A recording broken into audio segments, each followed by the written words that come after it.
يا رب بالمصطفى بلغ مقاصدنا واغفر لنا ما مضى يا واسع الكرم.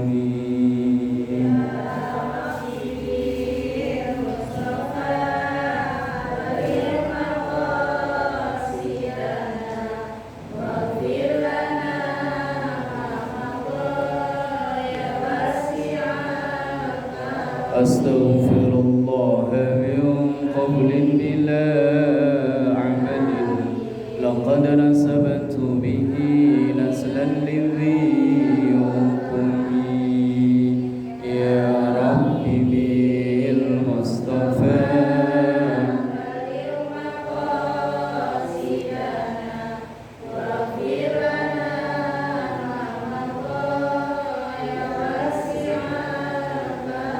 اللهم صل وسلم وبارك عليه وعلى آله وأصحابه.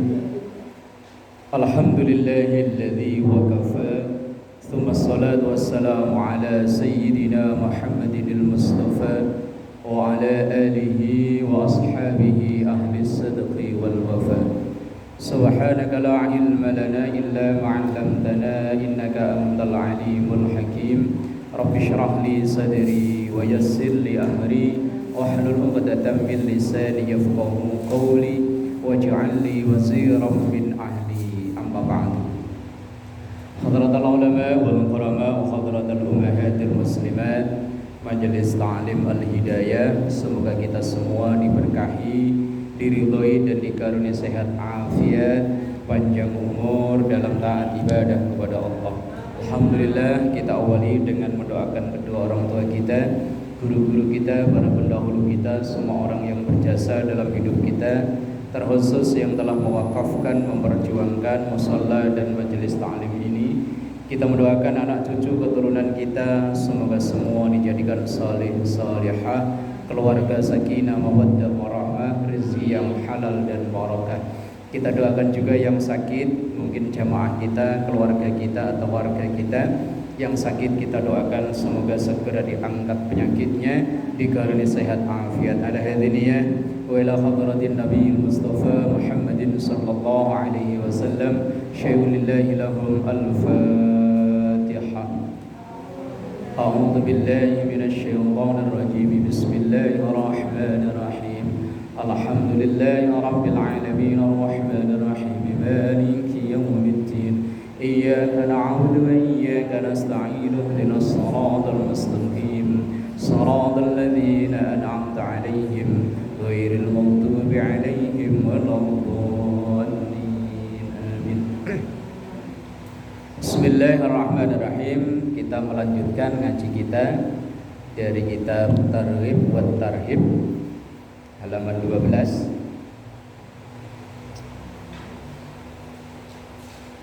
Ma yuqalu qabla dukhuli lil khala'i wa ba'dal khuruji minhu. Dah ketemu halaman 12.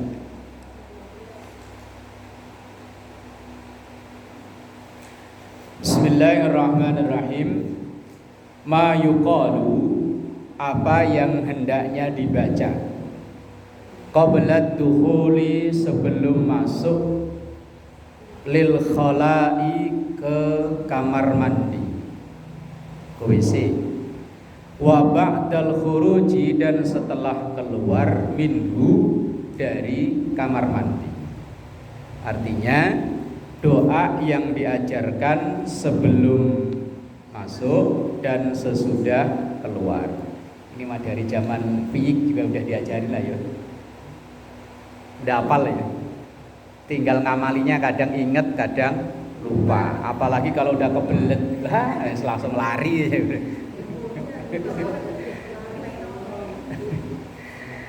Iya, alangkah baiknya kita pelajari lagi biar inget. Apalagi di dalam ada orang lama, udah nungguin gedor. Siapa sih di dalam? Bismillahirrahmanirrahim. Kana sallallahu alaihi wasallam, adalah Rasulullah sallallahu alaihi wasallam. Idza arada, ketika beliau menghendaki, ingin, dukhulal khala'i, masuk ke kamar mandi. Qala, maka beliau membaca, Bismillahi Allahumma inni a'udzu bika minal khubuthi wal khaba'is. Hafal banget lah ya. Tinggal memang prakteknya ini loh kadang yang abot berat. Tapi bacanya sebelum masuk loh ya. Di situ tulisannya kan qablat dukhuli, sebelum masuk. Nah iya. Pokoknya sebelum kaki ngelangkah ke dalam itu sudah baca ini. Kalau memang seandainya kau terlanjur sudah di dalam, ya monggo dibaca, tapi jangan disuarakan, cukup di batin saja. Karena di situ ada lafaz Allah, yang mana lafaz Allah itu tidak patut untuk dibaca ketika berada di kamar mandi, baik ketika mau wudu atau mandi junub atau mungkin bacaan-bacaan yang lain, maka jangan dibaca ketika berada di kamar mandi. Atau mungkin kadang saya pernah lihat, mungkin maksudnya dia bagus untuk melatih dianya dan anak-anaknya, doa masuk kamar mandi yang berbentuk stiker itu ditempel, tapi nempelnya di pintu. Lah sementara pintu itu kalau didorong kan otomatis di dalam. Maka kalau seandainya kita ingin latih, nulisnya jangan di pintu tapi di atas pintu itu. Di apa namanya? Kusen. Di kusen yang di atas pintu. Memang niatnya bagus. Wong kadang kita kalau nggak ada tulisan itu nggak ngeh, begitu mata ngelihat tulisan, walaupun mulut nggak ngucap, tapi paling nggak hati sama pikiran itu ngebaca. Tapi ya tadi, naruhnya jangan di pintu, kecuali kalau pintunya keluar. Tapi kalau pintu nariknya keluar kayak jarang ya. Ya ada, mungkin ada, cuman jarang. Rata-rata kan ya ke dalam. Lah kalau didorong kan, lah kalau ke dalam otomatis ketika didorong itu tulisan itu menjadi di dalam, masuk ke dalam. Maka ya tulisnya di kusen. Kalau memang banyak kok kita jumpai kadang di kamar mandi TK, sekolah-sekolah TK itu kadang ditulisin. Tapi ya tadi etikanya jangan di pintu. Nah, iya di itu loh, di atas kusennya, di atas pintu itu loh, atau di dindingnya. Nah, iya di atas pintu loh kan ada kayu begitu kan. Nah, ditulis di situ, dipaku di situ, apa dipakai stiker biasanya kan ditempel. Yang dibaca oleh Rasulullah Bismillah dengan menyebut nama Allah. Allahumma ya Allah, ini sesungguhnya aku a'udzubika, berlindung kepada engkau, minal khubusi, setan laki, wal khaba'isi, dan setan. Itu kalau laki jangan dibayangin gerandong, terus yang perempuan mak lampir, bukan. Ini hanya konotasi aja. Kadang pikiran kita itu kalau setan itu langsung terpengaruh dengan sutradara film. Kalau setan itu ya gambarannya sesuatu yang menyeramkan, tapi wallahu alam wong itu makhluk gaib. Wa kana, dan ada, yaqulu Rasulullah membaca ini, inna hadhihi, karena sesungguhnya ini itu maksudnya kamar mandi. Al-khusyusa muhtadiratun, banyaknya hal-hal yang tidak baik ada di situ. Makanya kadang kalau ada orang punya penyakit tertentu kok jatuhnya di kamar mandi, biasanya jarang yang bisa ketolong. Biasanya loh ya. Ya karena memang di situ banyak hal-hal yang tidak baik ada di kamar mandi. Bahkan kemarin yang ngaji bab kemarin Di tempat-tempat seperti itu, tempat bersarangnya, yuqalu innaha masakinul jin. Di situ tempat bersarangnya jin. Itu di bahasan yang kemarin.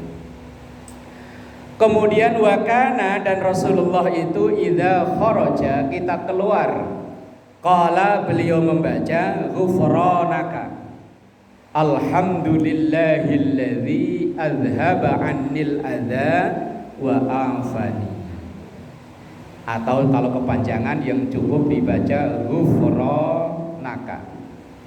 Ini umumnya kita kadang kalau keluar dari kamar mandi cuman ngelus-ngelus perut ya, plong, plong.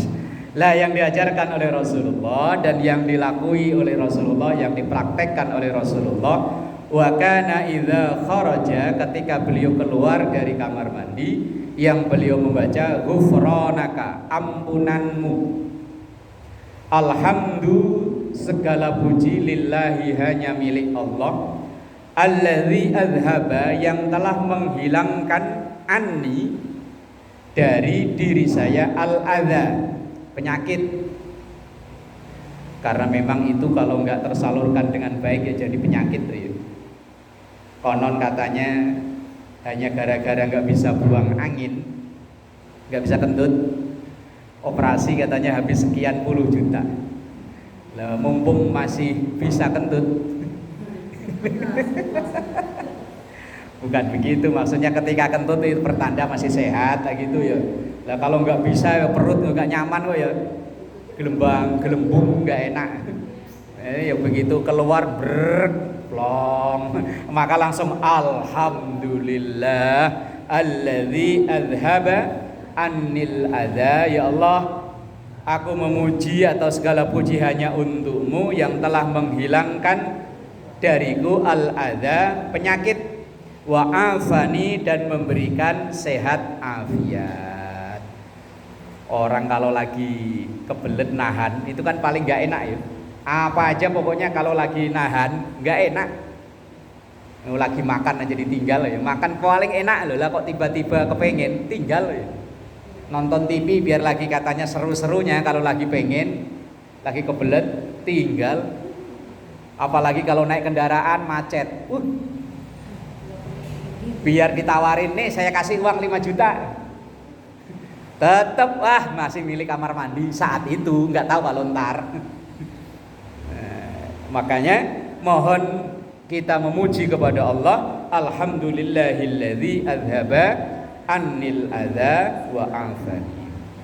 Wa yaqulu indal faraghi, dan Rasulullah membaca ketika semua selesai, minal istinja, dari istinja, cebok. Di bahasan yang kemarin di halaman 10 sudah membahas tentang masalah istinja 10 dan 11. Allahumma tahhir qalbi minan nifaqi wa hassin farji minal fawahishi. Allahumma, ya Allah, tahhir, sucikanlah qalbi, hati ini, hatiku. Itu kalau pakai qaf. Kalau pakai kaf, kalbi, artinya anjingku. Kalau pakai qaf, itu kan pakai qaf tuh, artinya hati. Tapi kalau pakai kaf, kalbi, artinya anjing. Kalau kolbun artinya hati, kalau kalbun yang sopan anjing apa asu. Sama-sama ya. Tapi ya memang namanya itu, mau apa lagi. Cuma takutnya kok di musola ngomongnya begitu. Lah memang namanya itu. Masa dipanggil Frankie kan ya. Allahumma, ya Allah, tahhir, sucikanlah, bersihkanlah qalbi, hati ini, minan nifaqi, dari penyakit munafik. Karena munafik ini penyakit yang sangat berbahaya. Rasulullah Shallallahu Alaihi Wasallam dan pasukan perang Uhud itu kalah karena pengkhianatan orang-orang munafik. Dalam Quran awal Al-Baqarah dari 1 sampai 5 ayat itu bahas tentang orang mukmin. 6-7 bahas orang kafir. Tapi dari 7 sampai 20 itu bahas orang munafik. Saking buletnya orang munafik sampai bahasanya 13 ayat. Orang iman cuma 5 ayat, orang kafir cuma 2 ayat. Tapi kafir, orang munafik butuh 13 ayat. Kalau kafir kan ketahuan jelas musuh. Tapi kalau munafik kayaknya temen, taunya musuh. Kayaknya musuh kok tinggal di dalam satu rumah. Nah itu yang malah lebih berat. Kalau nyamuk itu kan memang musuh di luar selimut.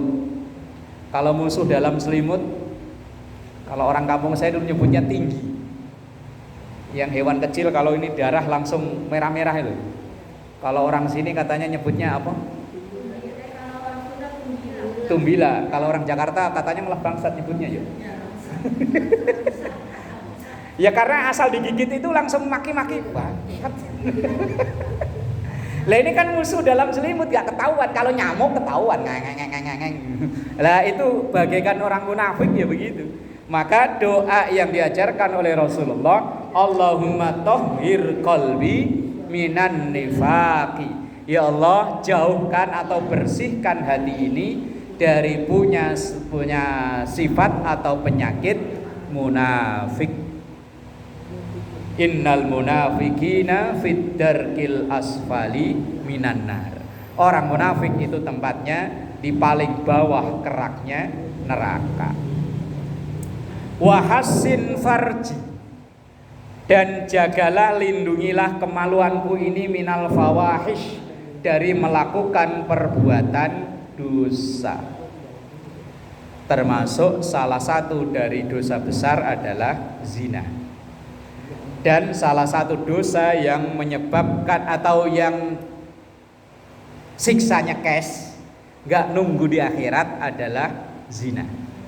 Dalam hadis itu kan ada 2 dosa, yang ini siksanya gak nunggu di akhirat, langsung cash di dunia, yaitu uququl walidain, yaitu durhaka pada orang tua. Yang kedua zina.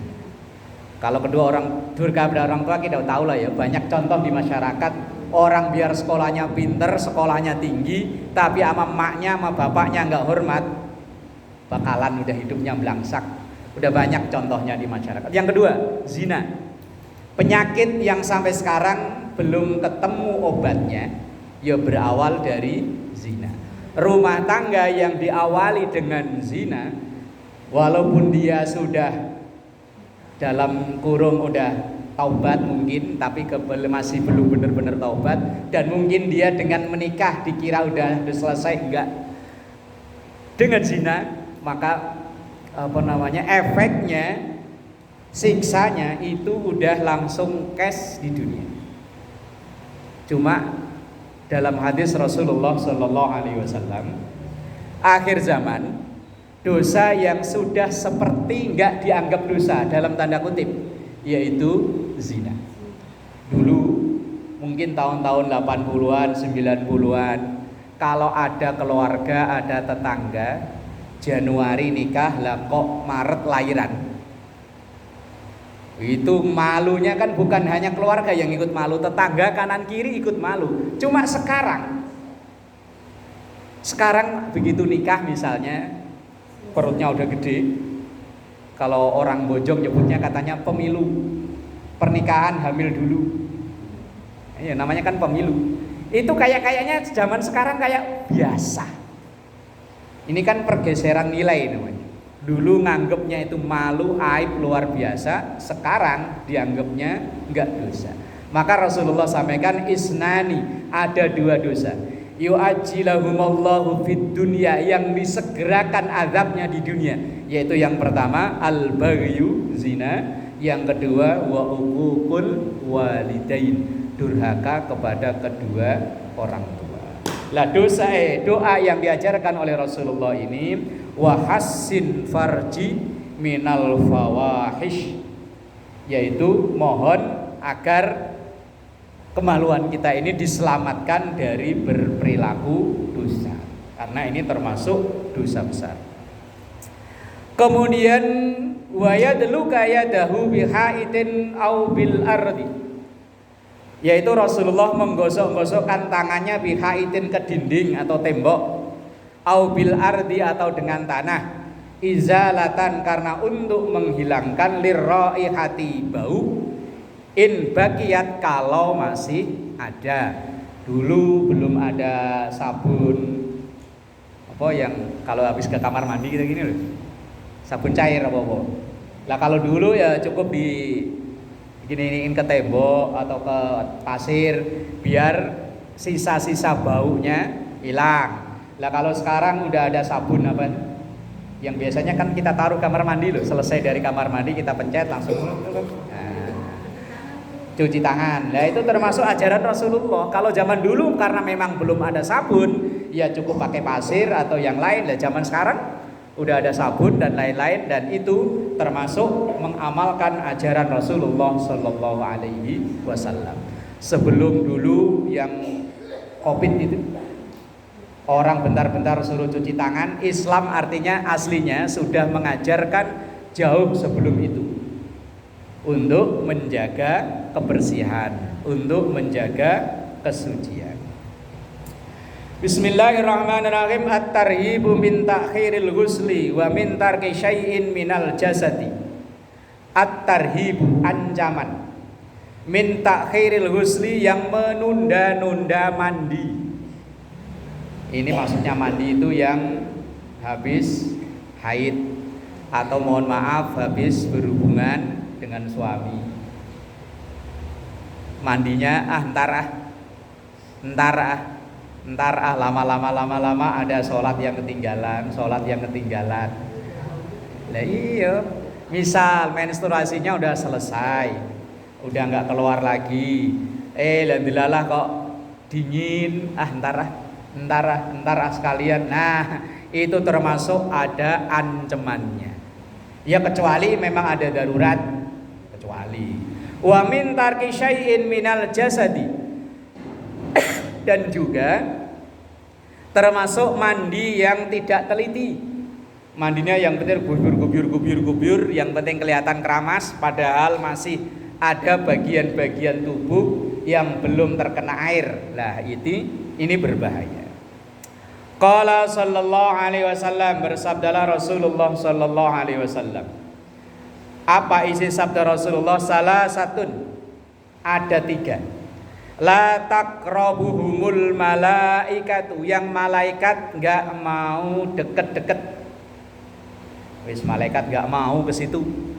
Apa itu? Yang pertama al junubu, orang yang masih dalam keadaan junub, menstruasinya sudah selesai enggak segera mandi, malaikat ogah. Orang yang mohon maaf habis berhubungan mandinya antara wah wis malaikat ngejauh. Yang kedua wasakronu, orang yang mabuk. Ini maksudnya bukan mabuk kendaraan loh ya, mabuk minuman. Kalau mabuk kendaraan mah bukan masuk ini. Yang ketiga wal mutadammihu bil khuluqi, atau dalam redaksi lain bil khuluqi, yaitu seseorang yang menyerupai orang lain. Maksudnya begini, laki tapi nyerupai perempuan, perempuan nyerupai laki, laura, lanang ora, wadon ora, yang gak jelas statusnya. Kalau siang Sobirin, kalau malam Sabrina. Kalau siang Yanto, kalau malam Yanti. Siangnya Tono, kalau malam Tini. Wah, wes orang nggak jelas. Kalau laki ya tunjukkan lakinya, kalau perempuan ya tunjukkan perempuannya. Termasuk malaikat nggak mau deket-deket kalau ada orang yang model kayak begitu. Dan ini penyakit bisa nular. Saya udah ngalami ada 2 anak murid yang berperilaku kayak begitu. Awalnya normal, sehat, yus laki beneran. Karena dia kerjanya di itu loh, tukang bawain make up artis itu. Lama-lama karena yang bagian make upnya begitu, dia ketularan ikut jadi begitu. Awalnya dulu dia kerja biasa kayak umumnya laki-laki. kontrak habis, kemudian ada yang ngajak jadi penonton alay. Yang di SCTV Indonesia dulu kan kalau ada acara musik ya bagian awalnya begitu tuh awalnya. Lama jadi deh. Lah itu termasuk yang dilaknat Allah dan malaikat. Wal mutadammihu bil khuluqi. Orang yang menyerupai, laki-laki yang menyerupai perempuan. Wa an aliyin karramallahu wajhah annahu qala, dari sahabat Ali semoga Allah memuliakan wajahnya, annahu qala, sesungguhnya ia berkata, qala Rasulullah sallallahu alaihi wasallam, Rasulullah bersabda, man taraka maudhi asy'aratin, siapa yang meninggalkan hanya seukuran rambut, min jasadihi, dari badannya, fi janabatin, tetap dalam keadaan junub, lam yaghsilha, dan ia tidak membasuhnya. Artinya ketika mandi, ini bukan mandi biasa, maksudnya yang mandi besar, kalau ada yang tertinggal walaupun hanya seukuran rambut, fu'ila biha kadza wa kadza finnar, maka orang ini akan diancam ada siksaannya di neraka. Makanya ketika mandi, yang khususnya mandi besar, hati-hati jangan sampai, yang penting asal basah, diteliti. Qala Aliun, maka Ali berkata, famin samma adaitu sya'ra ra'si, dan ketika saya merasakan ada yang seperti itu di rambutku, kata Sayyidina Ali, berarti mungkin ketika beliau mandi ada yang kerasa belum terkena air. Ada itu, saya mengulang, berarti mandinya diulang. Wa kana yajuzu sya'rahu, padahal beliau sudah mengeringkan rambutnya, berarti udah selesai mandi. Udah selesai mandi, mungkin habis lihat-lihat, loh kok ini masih kering. Lah, beliau ngulang mandi lagi. Karena jangan sampai udah selesai mandi, asal yang penting tadi udah kelihatan basah, yang penting udah keramas, padahal keramas itu kan bukan syarat. Mandi itu syaratnya atau rukunnya satu niat, yang kedua meratakan air ke seluruh tubuh, mulai dari ujung pala sini sampai ujung kaki. Kalau masalah sampoan, masalah sabunan, itu urusan belakangan. Itu hanya untuk kelengkapannya yang diajarkan oleh Islam supaya umat Islam ini menjadi bersih, wangi, dan lain sebagainya.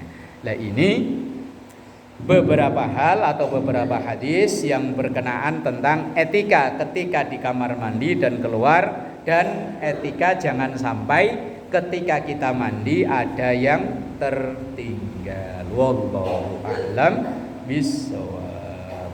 Al-Fatihah. A'udzu billahi minasyaitonir rajim. Bismillahirrahmanirrahim.